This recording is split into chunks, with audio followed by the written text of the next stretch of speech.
Hello guys, how you all doing? This is going to be a different type of video today. This is going to be just a short one about my mindset about some stuff.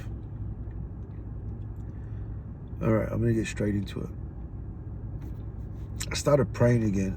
I don't know, a lot of you realize I'm a Muslim, and for a while I've neglected my prayers and my religion, so to speak, and I'm not proud of it at all.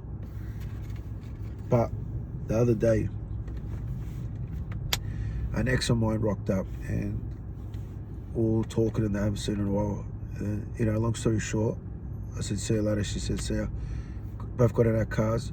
We got to a set of lights. She went left and I went right. But before I went right, she went left first because it wasn't time for me to go. And I remember looking at her car and I just pondered about for a second. A deep sadness come over me, and I just thought, I just let another relationship go. Like, that could have been a wife. That could have been someone I could spend the rest of my life with. Anyway, I go home and I lay down, and I normally get on TikTok, and I'm pretty viral on TikTok. And saying that, I never got on TikTok last night, and night before I did. Was it night before I did it?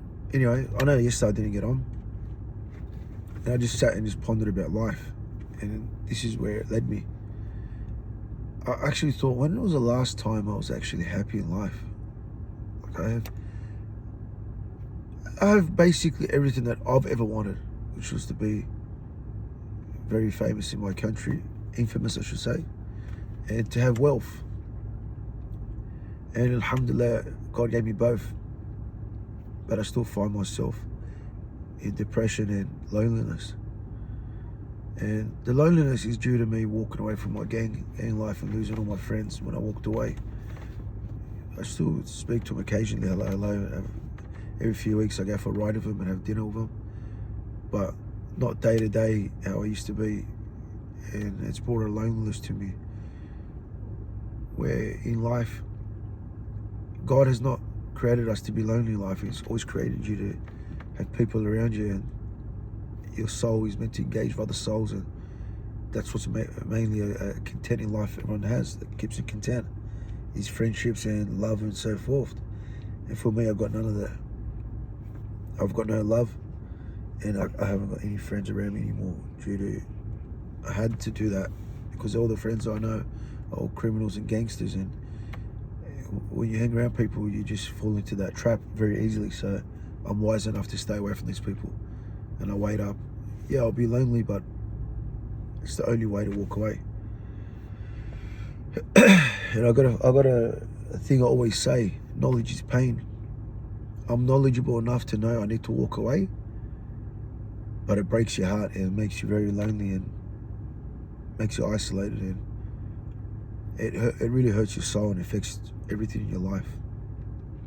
But in order to stay on the straight path, I need to stay away from all these people. And unfortunately for me, I've only known criminals my whole life. I come from a crime family, and I went on to be a leader of a motorcycle gang for many years. So I built friendships over the years based on a criminal world and a criminal life. So I had to cut ties with everyone, to cut ties out life. Anyhow, so I reflected on my life and I wondered, when was the last time I was genuinely happy? And I swear to God, this is when it was. I realized the last time I ever slept like a baby and with no worries in the world was when I was in the State Threat Group STG unit in Lithgow Maximum Security Prison. And I was there with all the gang leaders, because I used to be a gang leader as well. I used to be a leader on Nomads on the street, but in prison, I was in there for a decade, and I opened up Notorious. Everyone in my country, if you're from a different country, if you were from Australia, you understand who Notorious are. It's one of the biggest gangs in jail. Mainly islanders, because all my friends were islanders in prison and on the street. My brothers were all islanders. Still to this day, I consider a lot of them brothers. And anyhow, I ended up in the gang unit from being the leader of Notorious. And back to what I'm saying, I remember there was a few high-profile Muslim gang leaders there, and they used to say to me, one of them, I used to clash heads with them a lot, used to argue in that. And then one day he goes to me, I was there for a while, one day he goes, brother, you're my brother, whether you see it or not. I said, how do you gather that? He said, we're both Muslims. I said, yeah, fair enough. He was the bigger man at the time and said to me, I'm not going to fight with you no more, bro. I'm not going to argue with you. I'm contradicting myself if I fight with you, because you are a Muslim, even though you're not a practicing one. You're still a Muslim in my eyes. I said, yeah. He said, bro, you want to pray together? He said, you want to do a salat together? And I said, he was man enough to show of his ego, I'll show of mine. I said, yeah, let's do a prayer. And we done a 4 rakat. And from there, I opened up the Quran and I started reading books and reading the precious book, I call it, the most noble book. And it was the only time I had found happiness and content. I remember I hadn't cried in a long time, right?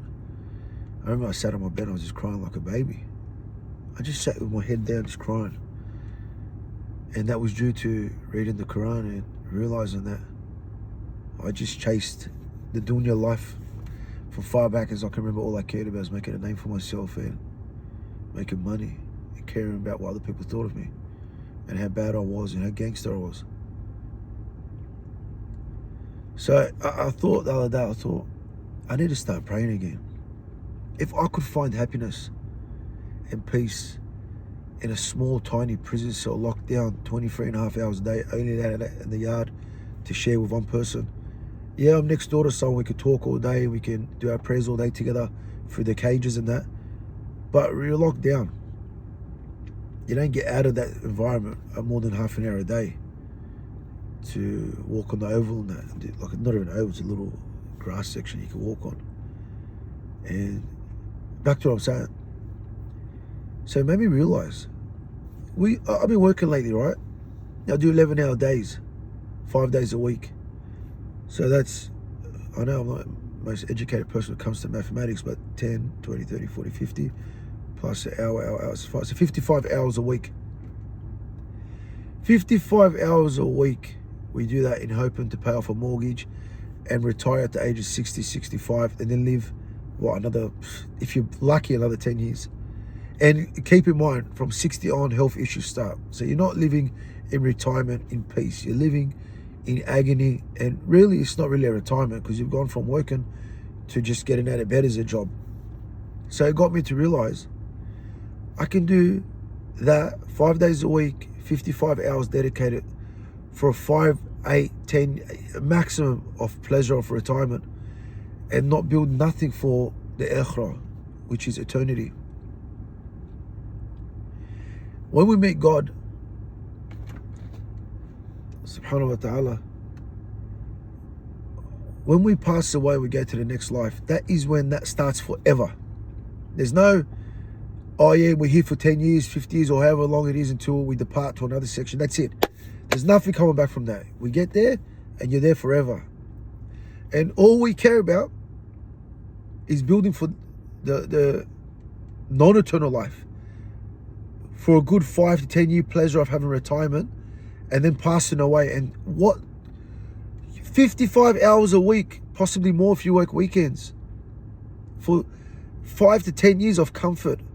And we can't even give 35, 40 minutes a day in total. If you gather the prayers, each one's about good 5 minutes, 6 minutes, whatever it may be. No more than that. For eternity, all we're going to do is not backbite, not fornicate outside of religion, outside of marriage, not rob no one, not steal, not sell drugs, not kill no one. The simple things in life if you avoid doing, and you just pray 5 times a day and you believe in your heart genuinely, and you give zakat as much as you can to the poor, or whatever it may be, and do your little good deed here and there. That little bit, eternity in comfort. And we don't choose it, but we choose for 5, 10 years of retirement in agony and health issues, and in and out of hospitals most likely at that age, and you probably lost your wife by then, or there could have been stuff going on that's made your heart broken and empty, no matter how much materialistic things you got. So all that building was for nothing. You pass away, they forget you in 5 minutes. Anything you've done in this life, they forget you. So it's made me realize now, alhamdulillah, I'm back onto my prayers. And God willing, I find a woman, whether she's Muslim or not Muslim. If she's not Muslim, I can guide her to Islam. And if she's Muslim, I can try to let her see there's nothing in this dunya besides the next life. And just be loyal to each other. Whoever you may be that's out there that can come into my life. And obviously I've got a son with my ex to help me raise my son. And that's where I'm at in life. I don't really care about materialistic things anymore. I know that everyone's thinking, oh yeah, tomorrow will change his mind. Nah. I really see myself staying on the path of praying and hopefully go to Mecca eventually. And if I live long enough, just stay on my prayers, and I'm not gonna be fanatical straight away and like just day and night just praise and study the religion. No, I'm not gonna do that, because I believe that nothing you do fast lasts. Hopefully I'll get to the age where, inshallah, down the future, where every day I read the Quran and I'll be fanatical. I don't know if it's the right word to use, fanatical, but what I mean is like pray every day. You have to pray no matter what. What I mean by fanatical is like preaching the religion all day, staying at the mosque all day, going around to people, grabbing the youth and saying, come to Islam. I'd probably end up at that point some in the future, but at this point I just want to do the basics, which is pray 5 times a day, avoid all the bad stuff in life, and I'm content with that. If I pass away, I think that's okay then, not doing anything at all. So I don't want to put too many obstacles in front of me where it's too hard to stick with the religion, where I want to be preaching all day, running around, and I wish I could do that, but I know I'm going to end up getting tired of it and getting sidetracked, because you got to build your imam to that position until you're 100% at that level. I don't think I'm at that level. I think I'm at the level where I'll pray 5 times a day, I'll give zakat, I'll try to do the right thing, and later on, as I get deeper and deeper and deeper, hopefully one day I'll get to the point where all I do is preach Islam all day. But at this point, I'm at just praying 5 times a day. Very simple. Look how easy it is. 5 times a day, and stay away from all the bad stuff. This gets you to heaven. This gets you to heaven. As if I'm not going to do that. Like, if you can say I'm doing it, if you can't do it, then there's something wrong with you. I hope my video touches someone out there. Even one person, I'm happy. Inshallah, it touches a billion people, but one person follows my route, I'm all right. At least Allah subhanahu wa ta'ala can see that I'm trying my best to spread awareness of Islam and spread awareness of stay away from this bad stuff in this world. And I'll leave it at that. I'll try to do as many videos as I can. I'm not going to start doing all these preacher videos and be fake and this and that. No, I'm just going to tease the basics. I'm legit really praying 5 times a day, and I'm staying away from all this bad stuff. This is not me being fake. This is what I'm doing. This is how I'm living my life. Hopefully you guys can follow, and we build a stronger Islamic world. And hopefully my goal is to become very fanatical in a sense.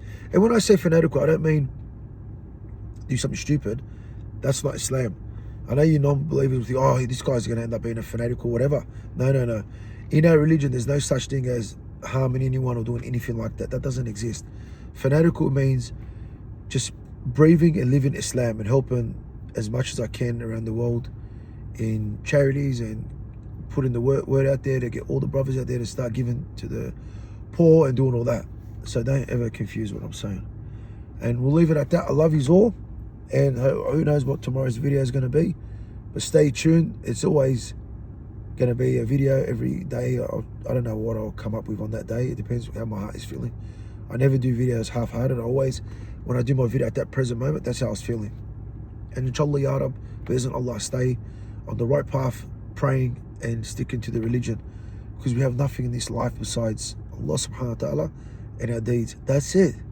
You're only taking your deeds with you. Your coffin is not built as wide and as high to fit all your accessories. Your accessories are staying here.